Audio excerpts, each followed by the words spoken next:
Convido a todos para, nesse instante, relaxar o seu corpo, fechar os seus olhos e elevar o pensamento ao alto, rogando neste dia tudo aquilo que desejamos e buscamos ao longo dos demais dias, em realizações, em buscas, pedindo a Deus, a Jesus e aos bons espíritos que nos assistem a saúde plena para nós e para os membros de nossa família. Senhor, agradecemos imensamente a oportunidade de servir. Agradecemos este dia que se faz belo diante dos teus olhos e que se faz interessante diante dos nossos. Trazei sobre cada um de nós e daqueles que amamos a luz do esclarecimento e do discernimento. Trazei, Senhor, neste momento de inúmeras bênçãos, a cura para inúmeros males físicos, mas acima de tudo, a libertação e a cura para os males do espírito.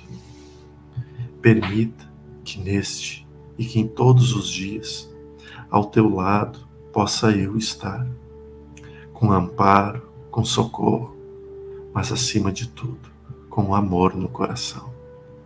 Desta forma, agradecido, Senhor, damos por início este estudo, este trabalho, que assim seja.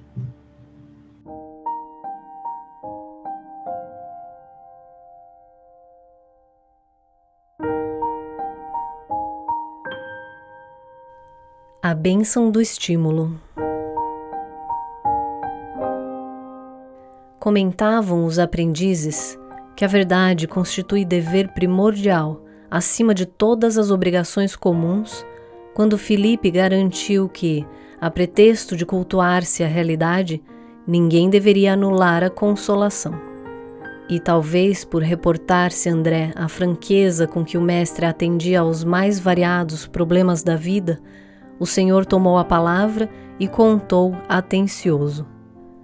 Devotado chefe de família que lutava com bravura por poupar recursos com que pudesse sustentar o barco doméstico, depois de desfrutar vasto período de fartura, viu-se pobre e abandonado pelos melhores amigos, de uma semana para outra, em virtude de enorme desastre comercial. O infeliz não soube suportar o golpe que o mundo lhe vibrava no espírito e morreu após alguns dias, ralado por inomináveis dissabores.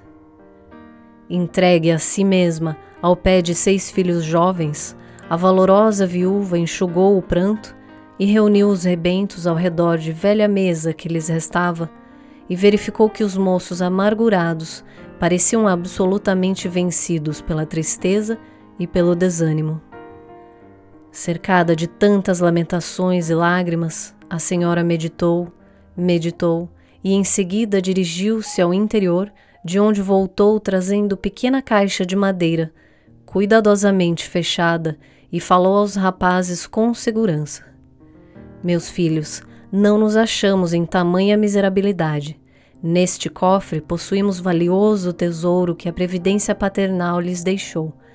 É fortuna capaz de fazer a nossa felicidade geral.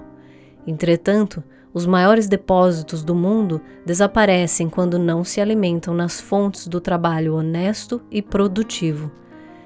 Em verdade, o nosso ausente, quando desceu ao repouso, nos empenhou em dívidas pesadas.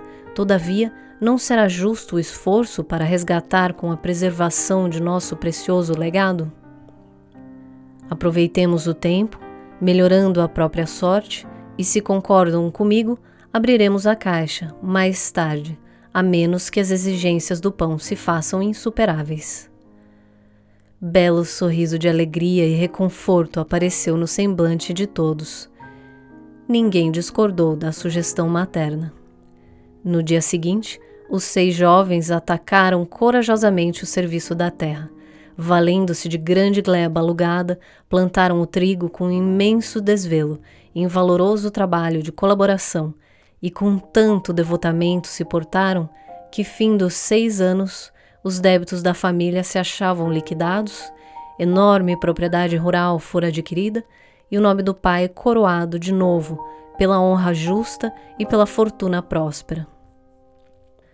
Quando já haviam superado de muito os bens perdidos pelo pai, reuniram-se certa noite com a genitora a fim de conhecerem o legado intacto. A velhinha trouxe o cofre com inexcedível carinho, sorriu satisfeita e abriu-o sem grande esforço.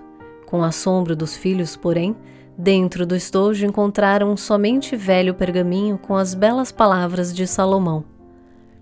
O filho sábio alegra seu pai, mas o filho insensato é a tristeza de sua mãe. Os tesouros da impiedade de nada aproveitam. Contudo, a justiça livra-nos da morte no mal. O Senhor não deixa com fome a alma do justo. Entretanto, recusa a fazenda dos maus. Aquele que trabalha com mão enganosa empobrece.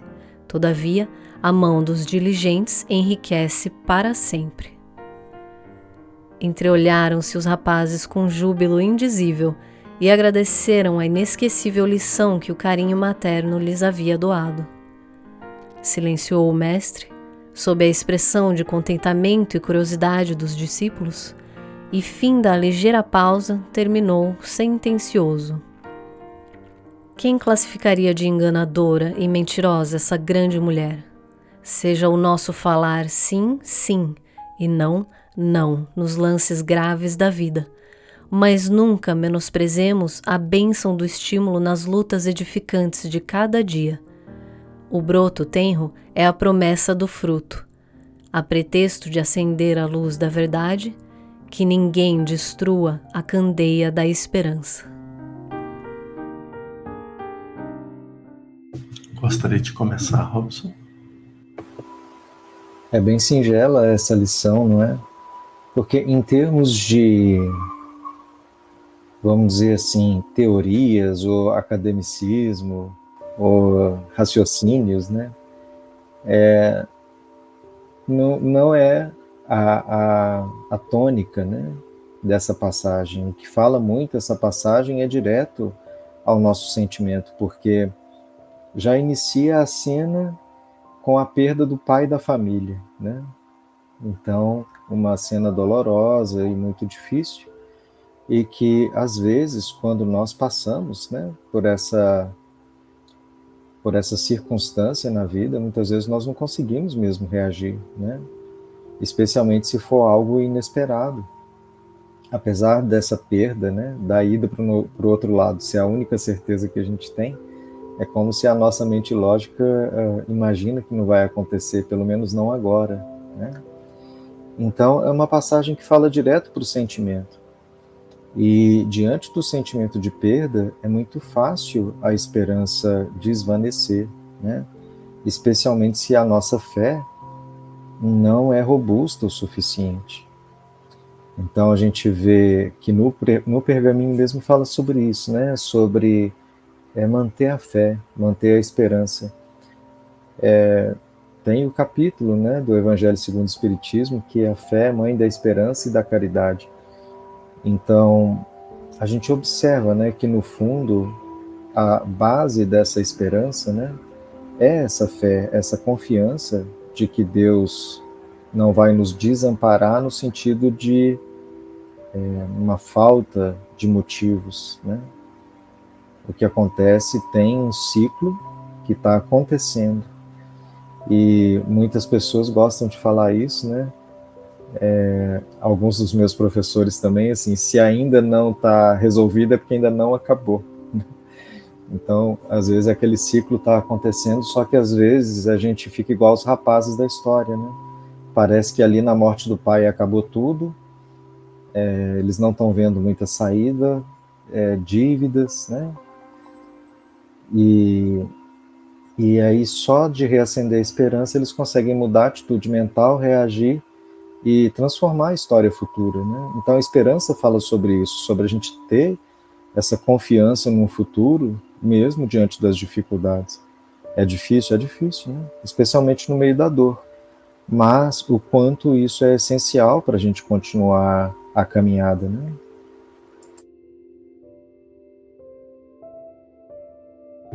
Exatamente, Robson.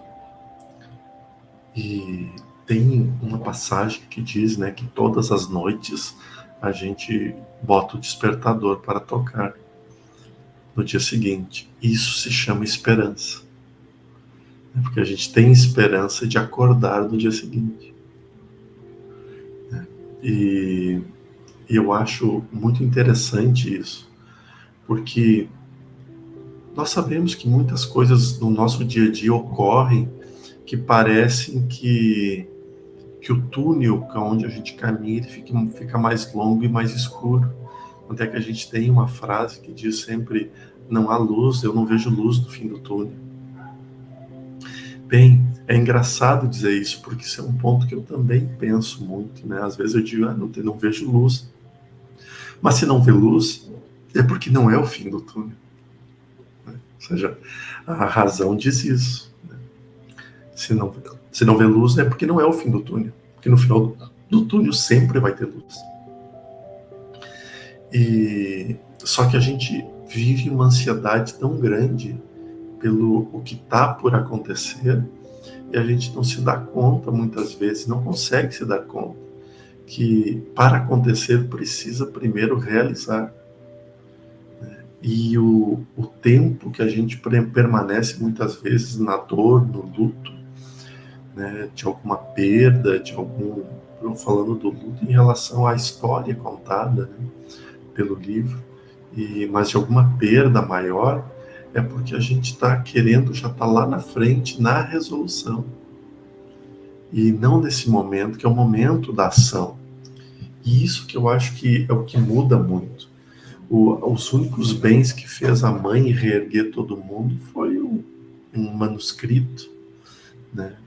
E no manuscrito, palavras de esperança, palavras de fortalecimento, de não desistir. Este foi o legado todo que a mãe deixou ali aos filhos que tomaram ação, que tiveram uma movimentação muito grande.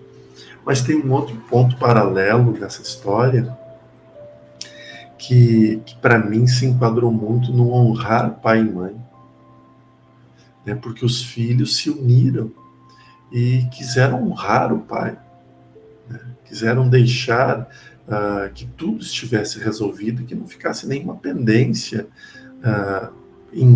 para ele, em nome dele. E ao mesmo tempo honra a mãe, porque faz com que os ensinos belos da mãe e os zelos e os cuidados permanecessem, até o ponto que ela dá a maior lição de todos, né? Todos os bens que geraram isso, é isso, fé. Boas atitudes, boas ações e fé. É o que disse o pergaminho, né? Dar alegria para a mãe e honrar o pai. E sabe que ao mesmo tempo, né? Quando você falou sobre tempo, que o tempo está correndo e o tempo às vezes é um pouco difícil da gente conseguir acompanhar a ideia de tempo, né? Tem uma poesia do Cassiano Ricardo, que é um poeta modernista brasileiro, né? Que ele diz assim, o título da poesia é O Relógio.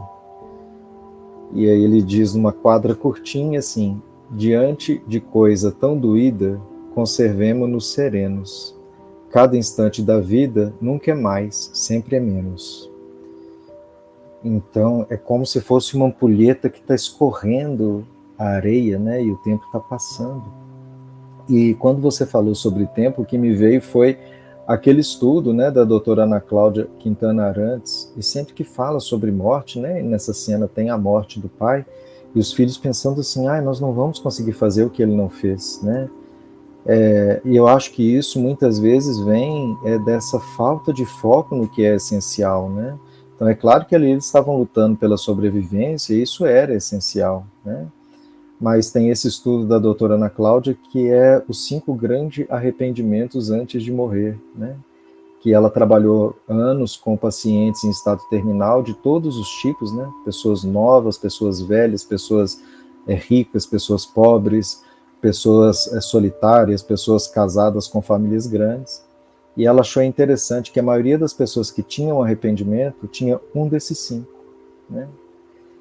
E esses 5 arrependimentos mostram isso, às vezes a gente vivendo muito desfocado do que é essencial, né? Então chega lá no final da vida, o que as pessoas estão buscando para aquele instante final ali é isso, né? Reconciliação, ligação familiar, conexão, né? Conexão com Deus, paz interior. Tem muito pouco a ver com o que a gente fica gastando o tempo do nosso dia, né? E é um estudo interessante, assim, depois quem tiver curiosidade pode assistir, porque é um choquezinho de realidade, assim, do quanto a gente está desconectado com o espiritual, né? Ah, que lindo isso, Robson, que lindo. Acho que dessa forma está certo para a gente encerrar aqui e agradecemos. Esses estudos dessa doutora são fantásticos, vale a pena todo mundo dar uma buscada ali e acompanhar, porque realmente é transformador na nossa vida. Um abraço muito grande a vocês, um domingo lindo, leve e abençoado, com a paz do Cristo, com a paz de todos os espíritos luminosos, e um abraço aqui da equipe do Portal Paz para vocês. Boa semana.